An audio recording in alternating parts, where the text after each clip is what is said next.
You're listening to a Brain Stew Fresh Fright Review.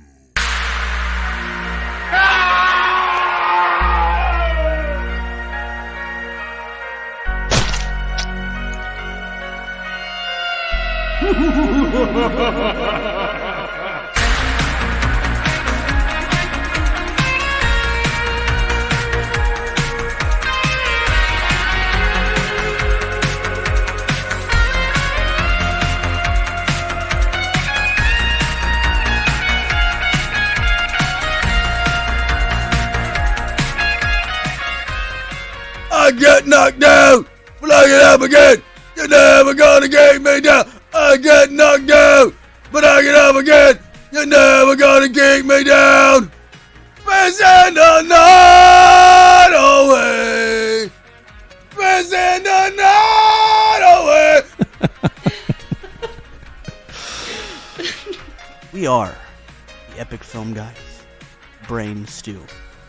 Oh. Welcome to our podcast. We're so overly joyous that you have decided to join us on our podcasting journey. My birth name is Jeremy. Get that correct. Make sure it's correct for the listeners. My biblical birth name is Jeremy. Jeremiah.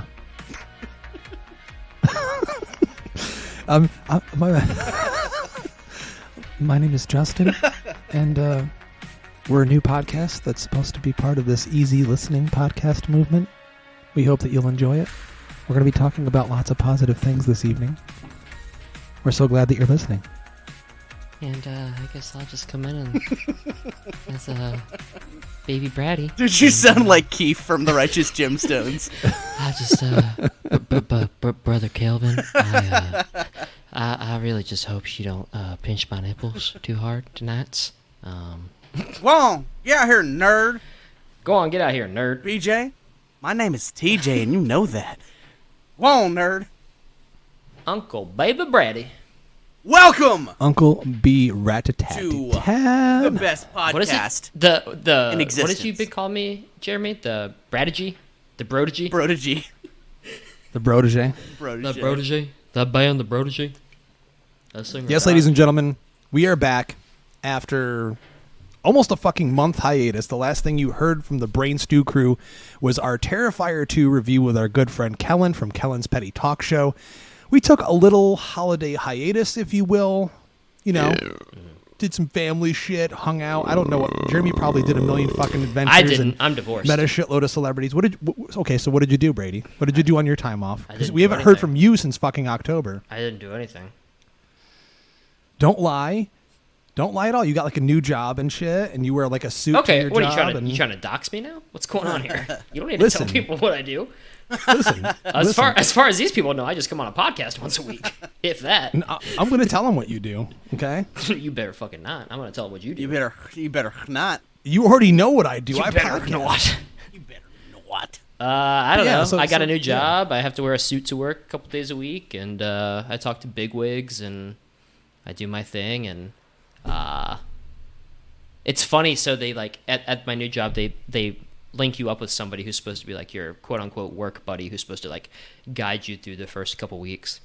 And so this guy Jason and I are friends now, and within the first day he was like, "Oh, that's a cool tattoo you have. What is it?" And it was my ghost face tattoo. And he was like, "Are you into horror?" And I said, "Yeah, I dabble." And he was like, A little. he was like, "Oh my god, I'm a huge horror fan, and like nobody at this job loves it like I do." And I was like, "Oh." And then a couple days later, he was like, "Yeah, and that's when I got adopted." And I said, "No fucking way." I was like, "You're adopted. I'm adopted. You like horror. I like horror." And then we started making out. It was great. So, Dude, is it your twin brother? Your long-lost twin brother? Or well, some he's a couple shit? years younger than me, so I don't think so. And he's tall, so I don't think so. He could still be your twin brother. I mean, with my mom's track record, he probably is my half brother. I just have to assume at this point that any guy between the age of like 18 and 30 is probably my Could half potentially be your half brother. Yeah. Well, But that's what- great that's what news. I've been That's up to. great news, Jeremy. I know yeah. you've done some shit, right? You've done some shit Yeah. since we talked last month. Right? I had to think Right? about it for a second. I was like, what the fuck have I done? Yeah, dude, I met Mark Price from the 80s Trick or Treat movie. This past weekend, he does stand-up comedy, so me and my buddy Will Bozarth went to his stand-up show, and... Where was this, anyway? I was in New Jersey. No idea which part of New Jersey. I just went where the fucking GPS told me to go, but... Didn't the last time you go to New Jersey, you got, like, violently ill because you ate, like, rancid pizza? Yeah, so that was when I met the Breaking Bad people earlier this year. Yeah, you ate like pizza that had like curdled cheese. Dude, I got food poisoning. It was awful. I had to go. This was back in May, I think. It's gonna be May. Your stomach was breaking bad. You know dude, what I'm saying? It fucking was, man. You originally claimed it was the chicken, though. I remember you were like, it was the fucking I don't know chicken, for sure, but I know that there was something wrong with that pizza. It resulted in me having to go to a 24-hour CVS at like 2 o'clock in the morning and plead with them to use their bathroom. And then they still refuse because they're Jerseys. So they're like, I don't give a fuck. Shit your fucking pants. You're not shitting here, kid. And I literally had to tell them that I had IBS. And the dude was like, I don't know what that is. And I'm like, well, you work at a fucking pharmacy, bro. Irritable bowel syndrome. I don't have that. But here's a fun little tip for our listeners. If you're about to shit your pants and you go into a place and they're like, no public bathroom, if you tell them you have IBS, they legally have to let you use the bathroom. It's called the Bathroom Act. And I love how we're only 5 minutes in the podcast and we're already talking about shitting. Oh yeah, for sure. I also just imagine this guy at CVS pointed at you like in The Sopranos, like Polly Walnuts with like the pinky and the forefinger. He's like, you fucking gabagool. He was like, take it easy. I'm sorry, man, you can't use the bathroom. I'm like, well, you're breaking the law. And like, dude, I said enough shit that it made him really second guess himself. That he's like, all right. So next thing you know, I'm like, fucking taking like a super soaker sounding shit in the bathroom. It's like, oh god. And I'm just like, oh.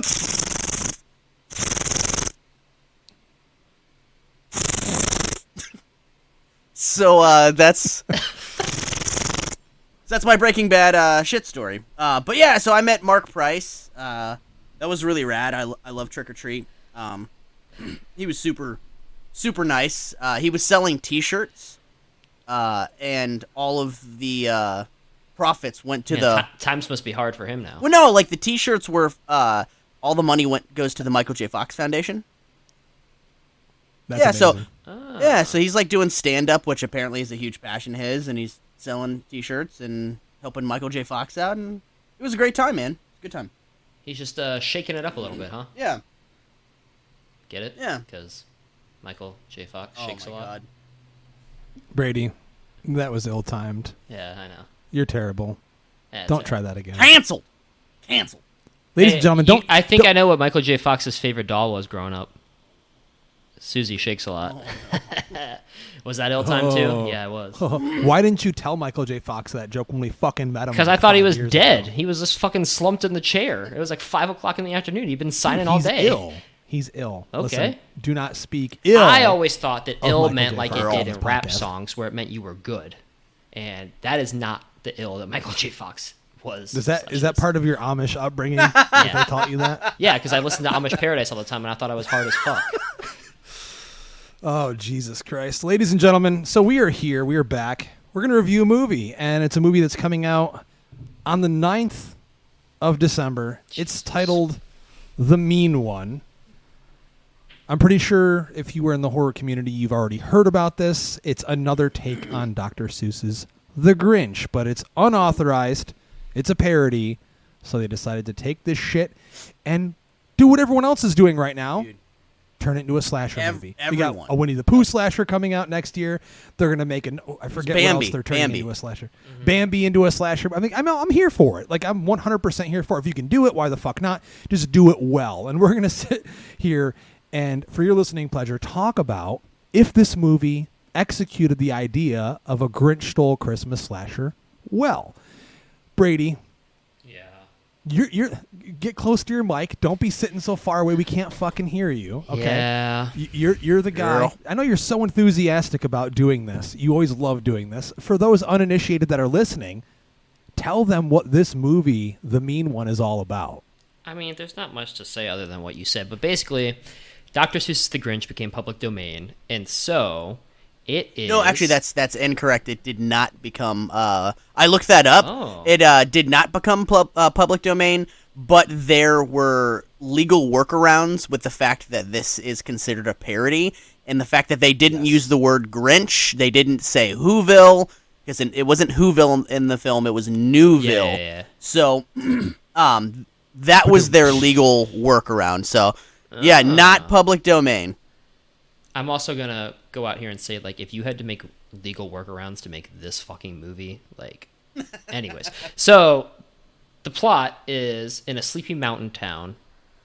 Cindy has her mom murdered as a child, and then returns to the town with her dad years later as an adult to try to find closure, right, and re-embrace the spirit of Christmas and holiday cheer. And like Jeremy said, it's not Whoville, it's Newville. But there is still a menacing green figure that is not called the Grinch. A monster! That terrorizes the town and threatens to ruin the holiday. And so she has to find a new purpose, which is finding and killing the monster. A monster! And that is... Yeah, so that's the premise. And you'd think as a horror fan, this shit would be ripe for an interpretation. Like, there's so much you could do.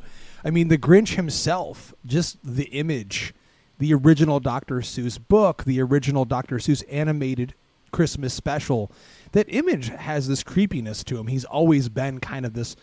I mean, even the song, they talk about how much of a piece of shit he is. So it's like, you're a mean one. I mean, it's literally... This is perfect to be done justice. Jeremy, you watched this movie. You said you woke up super early this morning to finish it just so we could review it. What's your initial take on started this watching it thing? last night, and then had been a long day, you know, as it is when you're #dad life. And I started fading, so I was like, fuck, we're doing a review of the podcast, review on the podcast or whatever. So it's like, fuck, I need to see this thing before we do this. So I was like, all right, fuck it. I'm going to allow myself to pass out right now, and I'm just going to wake up early and get through the rest of this. And, it's really interesting because they're saying this is a parody. Like, Entertainment Weekly literally just did an article that Howard Thornton just posted. And they talk about that this is a parody of...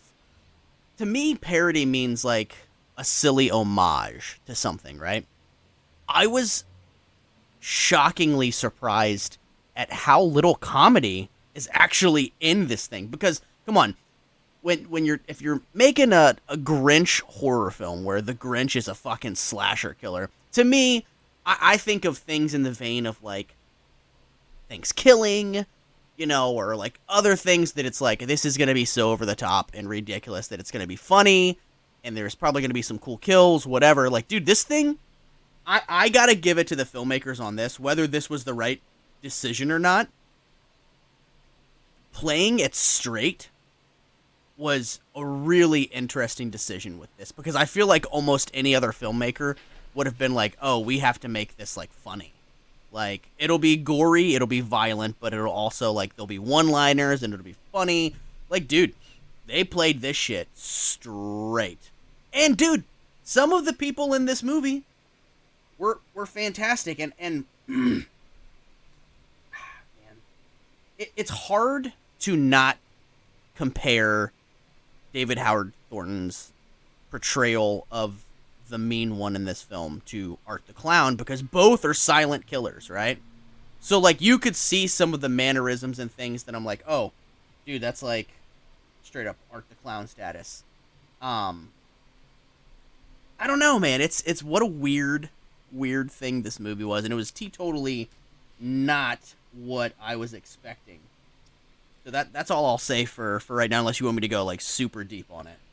Well, I was just going to kind of echo in on that, man. Like, I'm glad you brought up the Terrifier, because when I was watching this movie, like that's all I could think of too. I said, man, they kind of went the same, or tried to go the same direction like they do with Terrifier too, you know, where there are some comical moments where they want you to chuckle or they want some levity brought to it, but then most of the time it's just played straight, and it's this character who is just bloodthirsty and is silent and stalking and just doing awful shit. Like, especially, we'll get into it, but there's a scene where the Grinch shows up to a diner and starts killing a bunch of just random people. Randomly shows up without purpose. The whole time I was like, cool, this is just like Terrifier, but it's the Grinch instead of a clown. So like that's, I saw that a lot. There's a lot of parallels with that.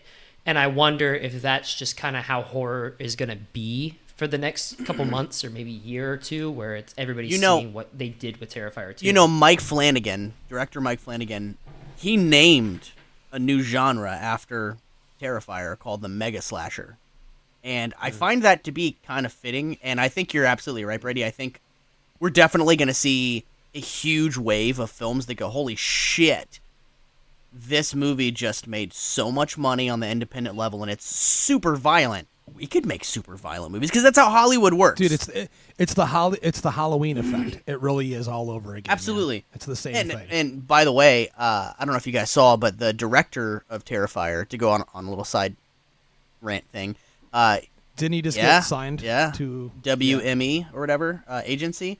Yeah. So he just signed a huge deal with this agency, and they're the ones who are going to be working on a deal for getting him funding and financing and studio backing for Terrifier 3. So, you know, kudos to him. But man, I'm gonna circle back. You know who was fucking great in this movie? Was a character named Dr. Zeus. Not Dr. Seuss, Yep. Dr. Zeus. That guy was fucking great. I loved every single scene that this guy was in.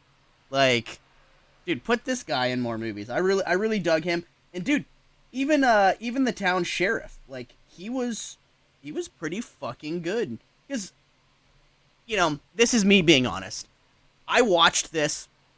Please be. I watched this, and I saw a lot of things that, you know, I made a pretty bad horror film called Easter Sunday. And while watching this, I'm like, dude, this... I can feel that this was people that were passionate about this thing, that wanted to make something and make it cool. And they definitely had a way bigger budget than I did. But a lot of people, it's like, that were in this film, you could tell they're not really actors. You could tell it was a little flat and shit like that. But there are a couple performances in this movie that I was like, man, for, you know, how mediocre some of the acting is in this, these couple players are pretty good. The sheriff is really good. Dr. Zeus is really good. The lead, she does a good job for what it is. I got to tell you, there was a point while watching this where I was like, dude, I felt a certain way about it kind of in the beginning.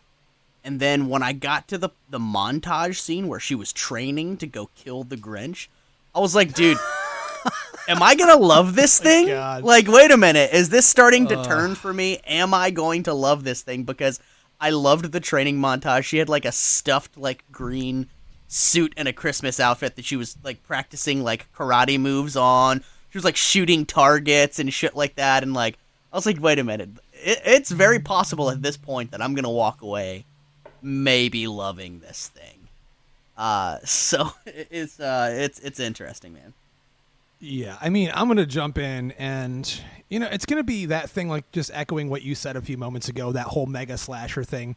I mean, the whole idea of casting Art the Clown himself, David Howard Thornton, as the mean one sounds like a great idea, right?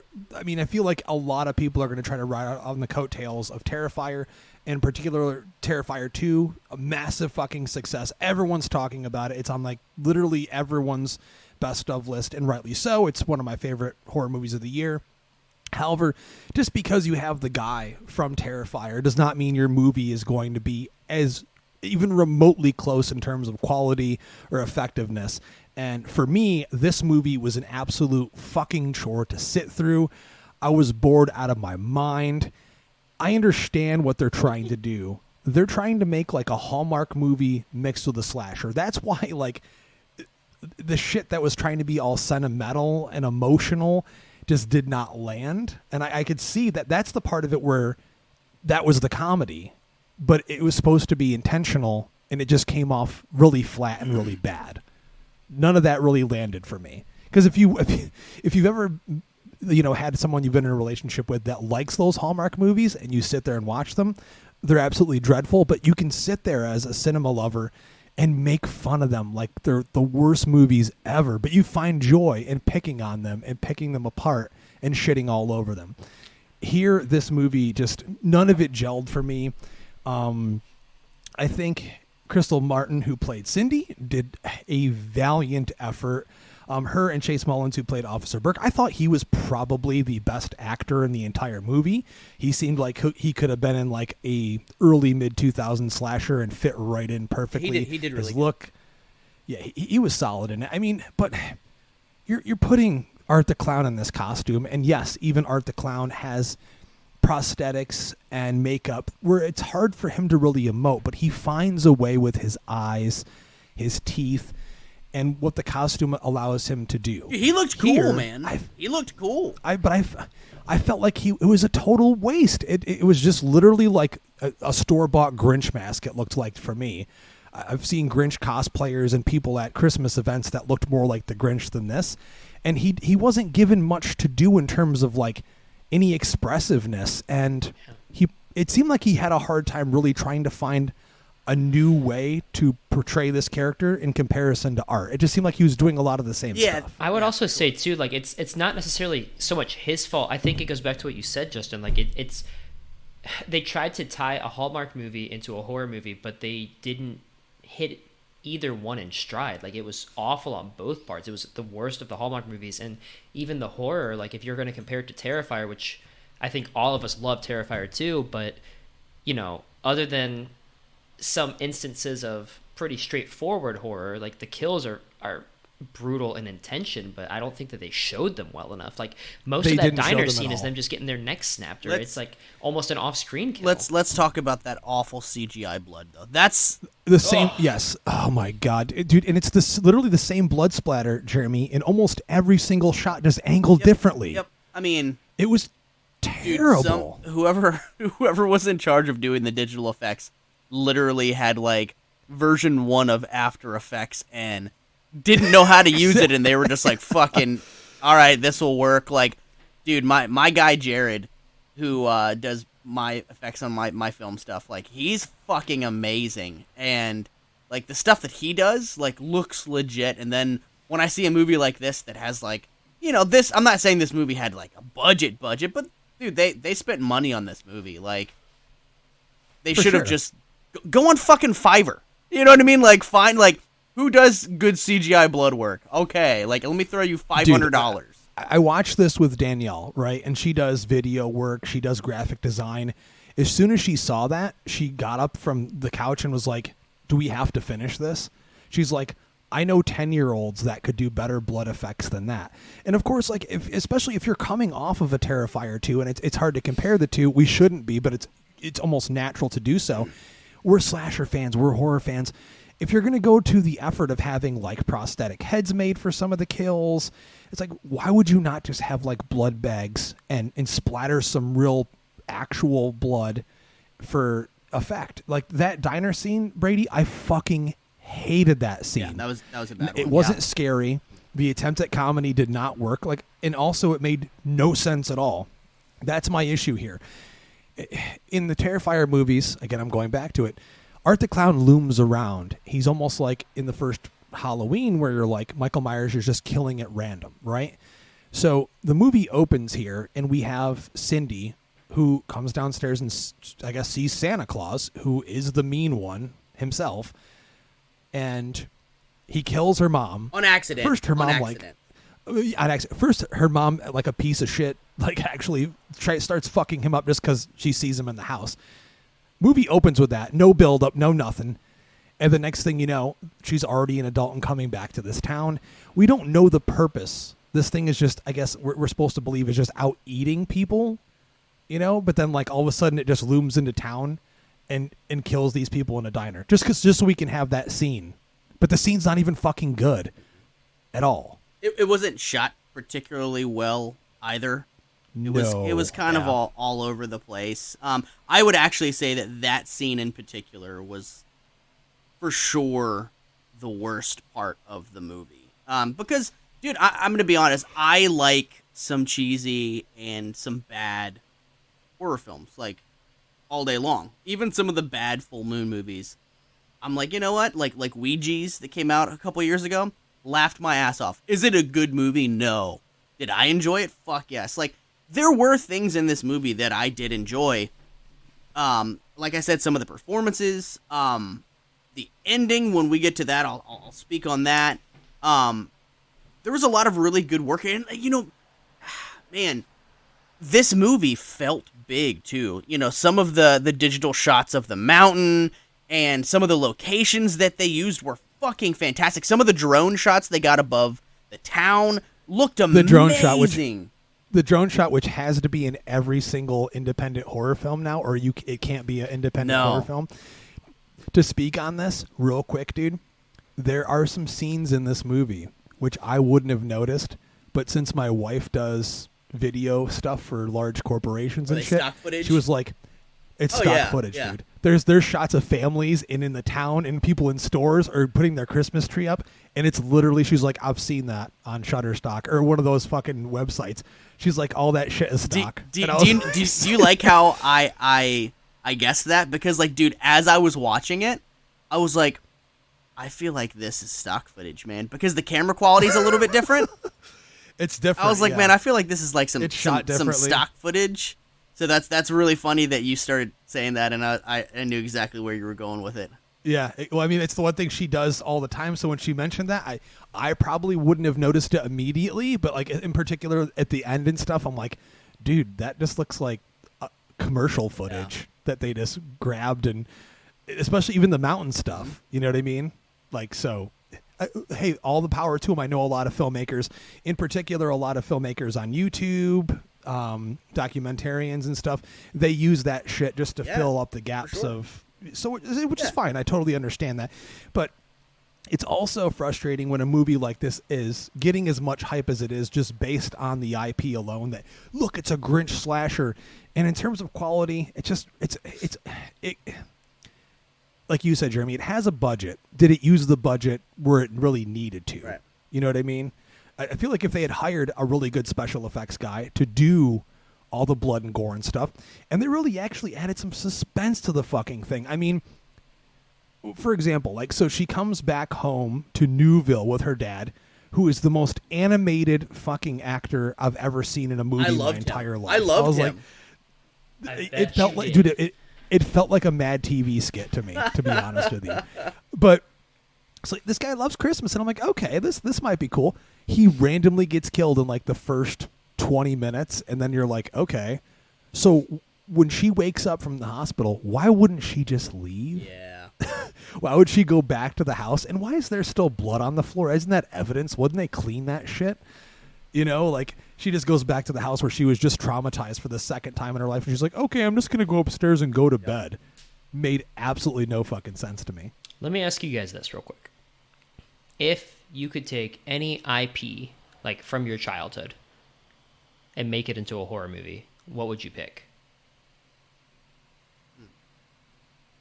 Like, Disney movie, claymation, Christmas movie. You just said claymation, and I immediately, as soon as you asked that question, dude, fucking the California Raisins. Oh, shit. Bring that shit on, dude. Make it stop motion. Make it that claymation shit. Yeah. Dude, I'd be all about that. That'd be sick. Jeremy? Mine would be probably Chuck E. Cheese, because that's the first thing that came to my head when you said that. But it wouldn't be like the animatronic route, like Willy's Wonderland or shit like that. Like, it would be... So, like, I remember we took my nephew to Chuck E. Cheese for one of his birthdays, and he's like, you know, bad little kid sometimes.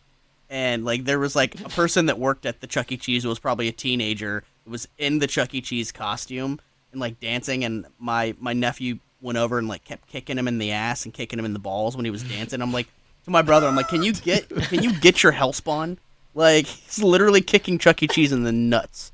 And Can you get your crotch I'm down? literally not making that up. Like this all of that I just said is like completely true. So I'm like, if it was like, hey Jeremy, pick any IP from your childhood and make a horror film, it'd be like the person that has to work at Chuck E. Cheese and wear the costume and then they snap and they lock the doors in a huge oversized Chuck E. Cheese and people are trapped in there with a fucking maniac. That would be an amazing idea. intense. Jesus. But it has to be the 1980s circa early 90s Chucky with the huge head and those bulging blue eyes that were fucking terrifying. You know, a side note, I'm a massive fan of vintage Chuck E. Cheese. I collect here and there vintage Chuck E. Cheese shit. As a kid, dude, I was fucking terrified of Mr. Munch. Remember Mr. Munch? He was fucking purple with the yellow. My parents would have to call ahead if we were going to go there and ask them, is Mr. Munch going to be in costume today? And they'd be like, why? Because our son is deathly afraid of him. And I remember one time we went on a Saturday. I was so excited because I always knew we would go there. And then right across the street was Toys R Us, and I'd always end up getting an action figure. Fucking best Saturday ever. Playing X-Men Arcade, fucking Teenage Mutant Ninja Turtles, Moonwalker, The Simpsons. Best day ever. And then I'm sitting at the table, and I turn around, and Mr. Munch is standing right fucking there. I hid right under the table and went into shock, dude. And I was bawling my eyes out. Literally. My parents had to literally rip me out from underneath the table to get me to leave. Jesus Christ. Worst day ever. But yeah, dude, that shit could be terrifying. Yeah. Fantastic answer. Brady, answer your own question. What IP from your childhood would you make into a horror movie? Oh, I'd go the Jetsons, the sci-fi angle. Like that shit was always so creepy to me. Interesting. Yeah, I don't know. As I've gotten older too, like sci-fi has gotten a lot more appealing to me. Like I liked Alien growing up and I liked Predator, but I mean, at this stage of my life, I'm like, Black man, Mirror. that's like our fucking future. Like, Dude, it's happening. It's It's happening right now, and it's creeping me the fuck out. I'm not gonna lie to you guys. Dude, I took a tour the other day for work, and I saw one of those animatronic dogs from Boston Dynamics, and I was like, that shit is going to kill me. Like, that thing can chase me down the hallway and just, like, beat the shit out of me. Dude, I mean, Like, that's where we're at. it's bad nowadays. enough when I'm in LA and they have those robots that deliver food to people. Just like going down the street right next to you out of nowhere. So it's like, oh, Jesus They Christ. have that in Virginia, man. I know. In a lot of college campuses have that shit. Yeah. But it just always throws me off. And then it's like, now you've got this bullshit AI artwork generator, which I think is such a Thank you, dude. I think it's such bullshit. And honestly, man, like, social media and technology is the fucking devil, dude. Because everything is a fucking trend bandwagon that everybody's jumping on. Oh, here's an app that'll fucking, make you look. This is how you're going to look when you're 60.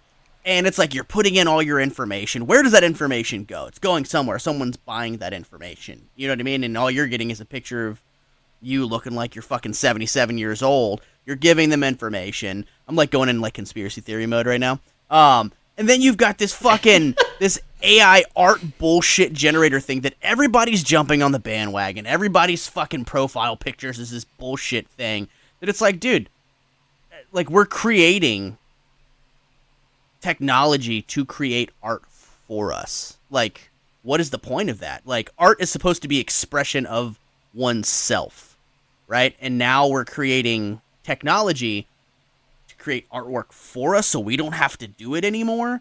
Like, I think it's bullshit. I think it's so fucking stupid. It makes me fucking angry, man. Now, and then in fucking, where was it? There's some police force that, where was it? That, San Francisco. Yeah, San Francisco, thank you. That now they have these fucking robots that have the capability to kill, like, on the police force, where it's like, dude, did nobody fucking watch Terminator? Like, literally. I know, right? Skynet It's real. Online. It is fucking real, man. Ugh. The only thing I was going to say before we get back to the review, ladies and gentlemen, in terms of the AI thing, because I've been bitching a lot about it. You're friends with some artists, some fucking great artists, Jeremy. Art has always been a big passion of mine, whether it be actual artwork, music, film, whatever you want to consider it. But this AI artwork, people don't understand. It's also using stolen artwork from artists without their permission in order to generate these images for you. And I think that's absolute bullshit. I also think it's nice to see people getting confidence boosters. I'm not trying to be insensitive, but it's definitely making people look way more attractive than they actually are. I'm just being honest about it. I mean, it's making any normal dude look like a model, any normal chick look like she should be on the front cover of fucking Playboy. Cool. That's a great confidence boost. But there are amazing artists out there that spend their life trying to do this for a living, and they're really talented and they're really great. And it's, you know, it's unfortunate to see people using a fucking app to do something when there's so many great people out there you could utilize and get the same thing. And it's way more special because it's real. It's handmade. That's my end of the rant there in terms of AI artwork, because I really it's really been rubbing me the wrong way. Man. Me too. It's cool. People are liking it, but at the same time, it's never in my up, life will I use some bullshit like that. It's fucked up, dude. Yeah. So, back to the movie. Ladies and gentlemen, Jesus Christ, the mean one. Well, hey guys, listen. It's been literally over a month since we've sat down to talk on the mic. It's haven't even. It's been 1 month since you podcasted with me. That's Justin Brady, and my name is Jeremy. How you always just make that shit work? But dude, so the mean one. Let's get to the ending here, because Jeremy, I know you said you had thoughts about that. So Cindy trains, and dude, what's awesome about her casting, I'm going to give some props here, is they got an actress who, she just looks like a normal chick, regular girl next door, right? They have her wearing baggy fucking flannels and shit. When she's training, she's in great fucking shape, man. She definitely lifts at the gym. She definitely trains, and she definitely has some sort of martial arts training, like maybe she does kickboxing or something. So when she goes in that mode, I'm like, okay, they used a very versatile option for this character, and that seems to work. I find it hilarious that, like, she's got a couple guns that are painted like candy canes. Fucking great, dude. Didn't know you could buy, unless she actually spent the time to paint that shit. It looked really elaborate. But so the end here, this whole conspiracy of this town is that ever since the first death, that the sheriff and the fucking mayor have been hiding this, and they've been allowing these hikers to go up there. They used a website to have them go there to fucking hike and shit, and then to feed the beast, if you will. And it's been uncovered by the deputy, Officer Burke, that like, yo man, you fucked up. You've been hiding this shit for years, and people have been getting murdered. So then, of course, he's like, I'm going to take this shit in my own hands because I want to fuck Cindy. I haven't even gotten a hand job yet, so I better hurry up and kill this thing so I can get laid. Because clearly there's not a lot of attractive women in this town. Let's just make that clear here. He goes up to the fucking the mountain and attempts to try to take down this beast. And then, of course, we get our finale. Jeremy, what did you think of this? I got to tell you, first half of this, I was not super feeling it. And again, the whole reason I brought up the fact that I made a stupid movie back in the day was because I can see a lot of things in this that I was able to kind of step back and like look at it from like, you know, a filmmaker perspective. Like, okay, like they're doing this thing. I related to a lot of what I was watching. That doesn't mean that I'm gonna immediately like love it. You know what I mean? The first half of it didn't super work for me. I gotta tell you though, more towards the middle of the movie and the end of the movie, I was like, you know, there's a lot of great stuff in this film. In my opinion, performances. You know, I really did dig the look of the mean one. I like his red eyes. I like that they explained his eyes turning red when, you know, he was treated like a monster. He became a monster and his eyes turned red. I thought that was really cool. Like I said, a lot of the locations were great for a movie, you know, like this. They had some great locations for this. I really dug, like I said, the training montage was fantastic. And at the end, I got to tell you, you guys already kind of touched on it. You know, there is like an attempt at some sentimental shit at the end of this that I really liked, man. It kind of got me, and it made me feel bad for the mean one at the very end, because here's this moment where Cindy, you know who, this is her come up where she gets to fucking kill the monster that accidentally killed her mom and purposefully killed her dad.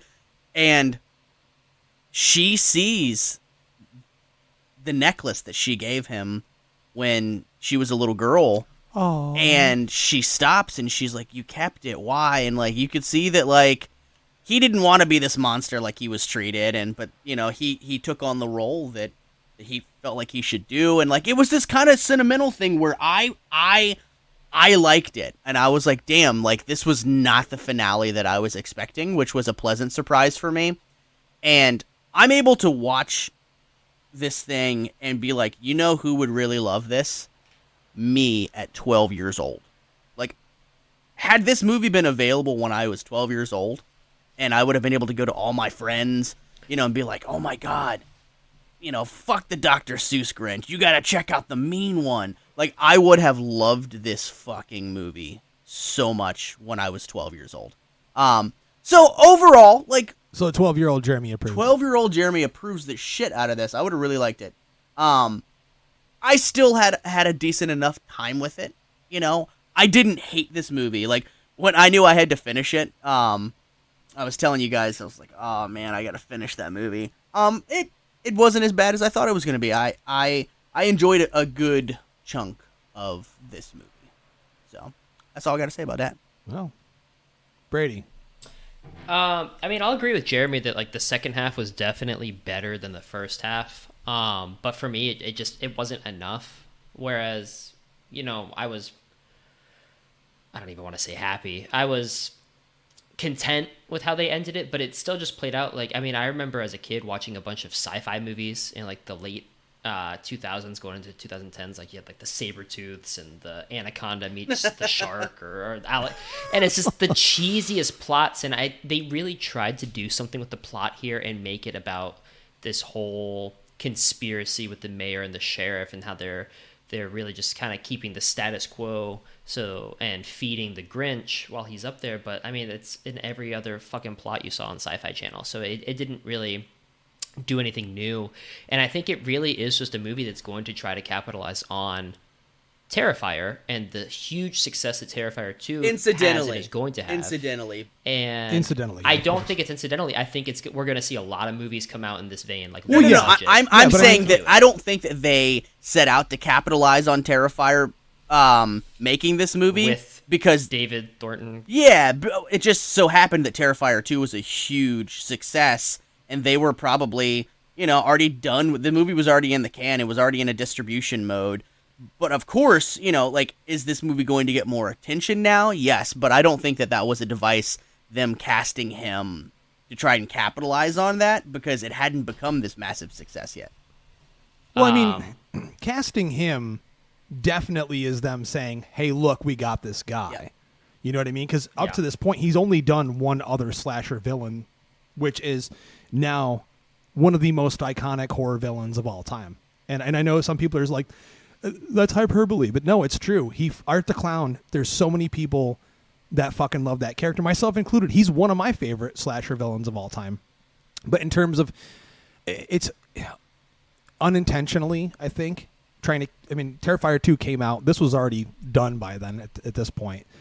But hey, Terrifier still has a huge fan base. I think just the slasher trend in general right now has really got a resurgence, and that's why I'm excited this thing exists. It's not that, unfortunately, the movie didn't work for me at all whatsoever in any way, shape, or form, but I'm glad it exists because it's allowing more of these movies to be made. It's allowing this genre to thrive, which is my favorite horror genre. And, I mean, in the end, not all of them are going to be great. And we were spoiled earlier this year, not only by Terrifier 2, but I cannot wait, guys, I can't tell you enough, to do our top fucking horror movies of the year, because it was one of the best years for horror in a long fucking time. Not everything's going to be great, and we're going to get some duds here and there. And unfortunately for me, The Meanwood is going to be a dud. So we're going to get to our final thoughts here and do Trash It or Treasure It.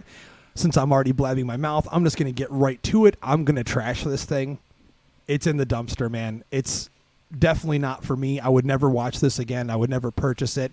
I appreciate the effort that went into it. I feel like there is so much room for a Grinch slasher movie to be actually good.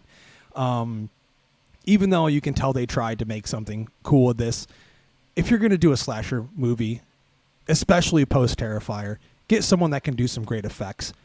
You splashing shitty, terrible, generic, what looks like PlayStation 2 level graphics, blood all over the screen for every single kill, just in different angles, is not going to work. That's not going to satisfy horror fans now. You got to put a little bit more effort in. Hey, utilize your budget correctly and make sure everything is where it needs to be, and find someone that does great effects. So for me, I'm going to trash that. And Brady, I very rudely, as I always do, cut you off when you were talking. So I'm going to throw it back to you for your final thoughts. And if you're going to trash this thing or treasure it. I mean, I think we know what path I was on. I'm going to trash it. I don't know. I don't know. Well, now you know. I'm going to trash it. I think that there are movies that are shitty, low-quality movies like this, like Jack Frost, that I think I can look back on and say, yeah, it's just kind of fun to watch. Doesn't age well. How dare you compare this fun to to Jack watch. Frost. And I think Michael Keaton fucking rules. Shut up. Maybe in some worlds you can have a double feature of this one and Jack Frost, at some drive-in, 20 years from now. But I just it misses every mark, and it really tries to hit it, but it just can't. And I think it struggles with its own identity. It doesn't know what kind of movie it wants to be. It wants to kind of enjoy the best of both worlds of the Hallmark kind of Christmas movies and the horror, and it just misses on both.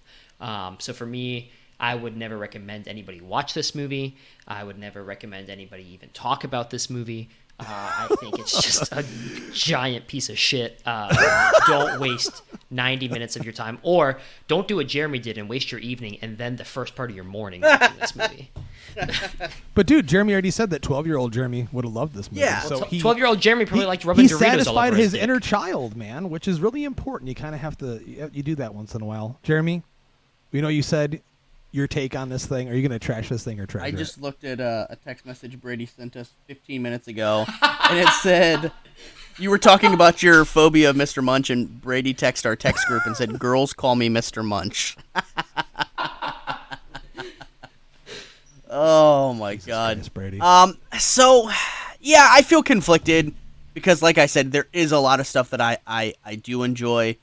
And I see what they were doing, and they surprised me with a lot of things because I feel like, again, most filmmakers would have gone the tongue-in-cheek route with this and done, a super intentionally made cheesy horror film, and instead they decided to play this super straight. Like, no, this is a horror film, and we want you to be scared of the mean one, and this is serious. There is a couple laughs, and like I said, shout out to my dude, Dr. Zeus, man. I really dug that dude's character. Always drinking out of that flask, man. He was great. However, I can't in good conscience treasure this thing because I don't personally plan on ever watching this again, just because it's kind of a one and done. I don't see a universe where I need to revisit this again. I saw it, and it was entertaining. If you're looking for a mindless, entertaining Grinch horror film, check it out. I implore you to check it out. There's only one. Yeah, I implore you to check it out. But I'm not going to go to people and be like, yo, you got to watch. Hey, yo, you need to do. Hey, yo, it's me, Sylvester Stallone. You should watch. Nope. You should watch the mean one. Nope. Yeah, I'll never tell someone to check this out. So I'm gonna trash it. It's not for me. God bless the filmmakers that made this movie. I think you excelled at a lot of things, and it didn't hit the mark, and it's okay. It doesn't mean that you're a bad filmmaker. Doesn't mean that you wrote a bad movie. Just means that it didn't work for me, and that's okay. It didn't work for any of us all the way. Jesus Christ, I have a frog in my throat. I will say, I've seen a shit ton of way worse movies than this. I wouldn't necessarily call this a bad movie. It's just not a movie See, and Jeremy, that's why I love you. That's why I expected this response from you, because I know your experience in terms of how many movies you've watched. No, come on, listen. That's why this podcast is special, because we come from different viewpoints and we've got different experiences with movies. Jeremy's definitely watched way more shitty horror movies than all three of us. Two of us combined. I've watched a lot. I love a lot of shitty horror movies. For me, I like shitty horror movies as long as I enjoy them and I'm entertained by them and I champion them. And the ones that are really, really bad that I don't enjoy, that's when I do what I did tonight. But still, I agree, it's definitely not the worst movie I've seen, even this year. Yeah. I would still rather watch this than watch Halloween Ends again. Absolutely. But also, ladies and gentlemen, I got to let you guys know, my family started listening to this podcast, which is something that I always feared. And my grandmother, my super conservative grandmother, has not listened to it yet. But the other day she was like, hey, what's the name of that podcast you do? And I was like, oh, the Stephen King one? And she was like, no, the other one. And I was like, I don't know what you're talking about. And she's like, you always post about it. It's the guy with green hair. And I was like, yeah, I don't know that one exactly. No, you should just tell him to listen to Jarrod's podcast, 2 Peas on a Podcast, because he does a clean podcast and almost never swears because he's a church boy. I said, Izzy, you're not going to want to listen to the things that I say on that podcast. And she was like, you don't cuss now, do you? I said, I would say things that would make you ashamed. You're like, I talk about my dad's dick. I'm gonna on the podcast. I said I talk about your son's penis and how it suffocated a mouse. But then my sister the other day goes, "Can I ask you a question?" And I said, "Yeah, sure. What's going on?" Like, she's been doing stuff in school, and she said, "Do you refer to yourself as B-Ratty?" And I said, "Yeah." And she was like, "That's really dumb." She was like, "I thought that was just some joke you played." I was like, "Okay." You need to tell her to step up her B-Ratitude. Yeah, I was like, you're getting a little B-Ratitude-y over there. I said, go outside, nerd. Go on, nerd. Hi, you wouldn't understand nothing like this, nerd. Enjoy the show. Yeah, it's all right. I was adopted. They're not For those of you that are interested in seeing this movie, it is landing in select theaters on December 9th. I actually just looked it up, and I see there's a screening about 30 minutes from me. Oh, shit. And they're doing regular screenings of this. I will not be going. You have to go and pick it outside. I'm extremely busy. So, ladies and gentlemen, I always forget to mention this shit on the show, and I'm going to fucking mention it because that's what I do. I do Terror Tuesday, and I work at Alamo Drafthouse, and I do screenings and shit. So I always forget to tell you guys about this because not all of you live in the DMV area. But a week from today, as of this recording, I'm going to be screening and hosting a showing of Krampus, Michael Dougherty's Christmas classic at Alamo Drafthouse, DC, Ashburn. And then on Wednesday, I am going to be hosting one of my favorite fucking movies of all time, just in time for the Christmas season, Tim Burton's Gothic masterpiece, Batman Returns. It's going to be absolutely fantastic. So those are 2 coming up. I don't know what I'm doing for January yet. I'm pretty sure it's what Jeremy would love for me to do, a movie about killer clowns and outer space. So we'll be confirming that soon. Which one would it be then? Brady.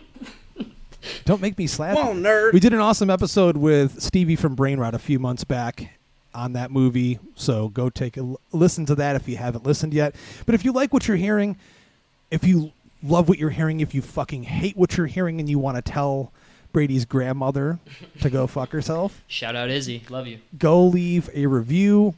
You can leave a review on Spotify, on iTunes. We love to hear from you. And we actually do have a Patreon. I almost never talk about it. We are going to be revamping that thing here shortly. We've got some awesome patrons that have been supporting us for a long time. So hopefully, as long as we stay in the groove, we'll keep that going for you guys and give you guys some special content there. And, of course, you can find us literally all over the internet at Epic Film Guys on Twitter, Facebook, Instagram. We're seriously everywhere, so check that shit out. And we definitely plan to have some merch on the way, too. Everywhere. Jimmy was going to talk. Everywhere. Everywhere. And also, I'm sober tonight because I've been sober for over a month. So that's why maybe I'm a little bit more energetic and not as by now. So, yeah, different things happening here. But we're super pumped to be back. I'm excited Actually, to be let's back. just talk about it. All 3 of us are sober now. Mm-hmm. All 3 of us have opted out of the drinking lifestyle. They should call us the Febreze Brothers because we're so fresh. Yeah! I mean, Brady, definitely, Brady, you've been longer than I. How long has it been for you? It was 3 months, 2 days ago. Congratulations. Almost 2 months here. Looking Yeah. forward to that. So there we go. Yeah. And Jeremy, you've kind of been off the sauce for a while anyway. Just here and there, you would have one, right? So Yeah, it's just not something that I need. You know what I mean? Like I've got enough things that completely fulfill me, and this is we're about to get deep right now since we're on the topic. Literally, when I decided that I wanted to not drink anymore, that it was a problem for me, I thrust myself. Go ahead, Brady. I saw the eyebrows raised.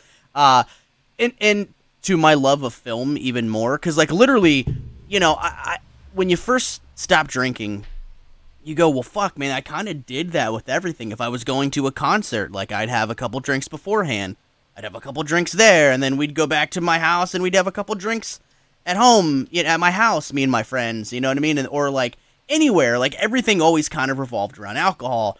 And it was like, when you decide to stop drinking, it's like, okay, what do I do now? And then like I literally had to like analyze my life, and I'm like, well, I love movies, specifically horror movies. So like I'm just going to focus on that like so much more because I love it. And honestly, if anything, alcohol was kind of getting in the way of that. You know what I mean? Because when you're fucking hammered fucking sandwich and you put on a movie, like, yeah, you could watch it, but like you're really not super watching it and being attentive to what you're watching, you know? So I'm like, you know, I feel like alcohol is taking away from many aspects of my life, but like specifically, you know, or not specifically, but you know, one thing in general was movies. I feel like, and then when I was hungover, like I wouldn't be in the mood to want to watch a movie because I felt like shit, and like I love movies, so when I feel like shit, I don't feel like watching a movie. So I'm like, man, it's really fucking up me and my movies. So I super focused on horror films and my love of horror films, and you know, rather than occupying my time with a drink in my hand, I was putting on a movie. I was reading up information on movies that I love. I was reading, you know, books about John Carpenter and different things like that, and like, dude, horror movies literally helped me you know, get sober, and that's no bullshit, and I'm thankful for that. I'm thankful for that for you. I'm thankful for this for all of us. It feels good. And you're gonna say that like James Brown. I feel good. I can't do James Brown. That's how it feels. Yeah. I just like the. But ladies and gentlemen, thanks so much for listening to this episode. We hope you enjoy our output here. We're going to do a lot of Christmassy shit coming up the next few weeks. It's Christmas season, so I hope you guys are all in mode for that shit, enjoying time with friends and family, and watching awesome Christmas horror. I just received in the mail 10 minutes ago the Shout Factory new 4K Ultra HD of Bob Clark's classic Black Christmas, and I'll be watching that as soon as I'm done here. So until next time, I'm Justin. I am Jeremy. B-Ratty. And as always, we like to ask you to keep it creepy. Brain stew! We're done.